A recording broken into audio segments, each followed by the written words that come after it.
លោកគ្រូខ្ញុំចង់បង្កើត page ឲ្យមួយតើបានទេលោកគ្រូសូមអរគុណអូខេបងបង្កើតជូនបានបងអត់ចង់បានអញ្ចឹងណាបង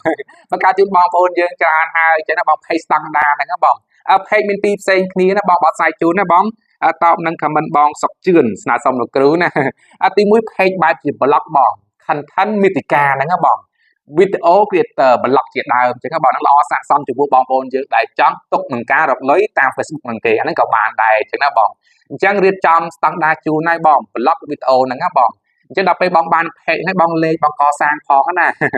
page ហ្នឹងគឺល្អណាស់ពីលោកគ្រូផ្ទាល់ដៃតែម្ដងអញ្ចឹងលេងថែរក្សាការប្រយ័ត្នបានល្អតែតាមគោលការណ៍របស់គេតែម្ដងណាបងប្រយ័ត្ន Facebook គេចាប់ខូចអាហ្នឹងគឺ set ហ្មងស្ដាយអត់តលុយអញ្ចឹងណាបងណាអាហ្នឹងបានបងទី2 page បែបអាជីវកម្មលក់ដូររស់ស៊ីអនឡាញ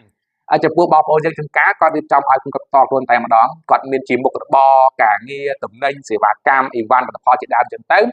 រៀបចំឲ្យធ្វើការផុសផ្សព្វផ្សាយលក់ដូររស់ស៊ីអាហ្នឹងក៏បានដែរ boost promote ជាដើមចឹងណាបងឬជួនកាលគាត់មានជាក្រុមគ្រួសារភរិយាស្វាមីចឹងទៅគាត់រៀបចំឲ្យគ្រួសាររបស់គាត់ហ្នឹងក៏បានដែរឬជួនកាលកូនរបស់គាត់ហ្នឹងក៏បានចឹងណាបងរៀបចំជូនបានបងហើយចំពោះការរៀបចំមាន2ទី1បងអាចអញ្ជើញមកតក៏បានដែរបើសិនជាបងប្អូនយើងឬក៏បងណាបងសុកជឿនណាអាចអញ្ជើញមកគឺបាននៅទីតាំងលោកគ្រូនៅខាងបារីពេញហុចច្បារភ្នំពេញយកឯកសារមកផលណាបងតែញ៉ាំបានឬក៏លេខទូរស័ព្ទចឹងមកហើយចំពោះបងប្អូនយើងដែលនៅឆ្ងាយជំរឿនទី2ហ្នឹងគឺអាចចាំបាច់បន្តក៏បានដែរធ្វើការថតមកតែញ៉ាំបានឬក៏ passport ចឹងមកហើយបាញ់ inbox page បងប្អូនយើងដែលសិក្សាតាម TikTok YouTube យើងរកមក link Telegram ឲ្យផ្ញើចូលមកហ្នឹងគឺធ្វើការរៀបចំបានចឹងណាបងបើស្អីជូនអរគុណ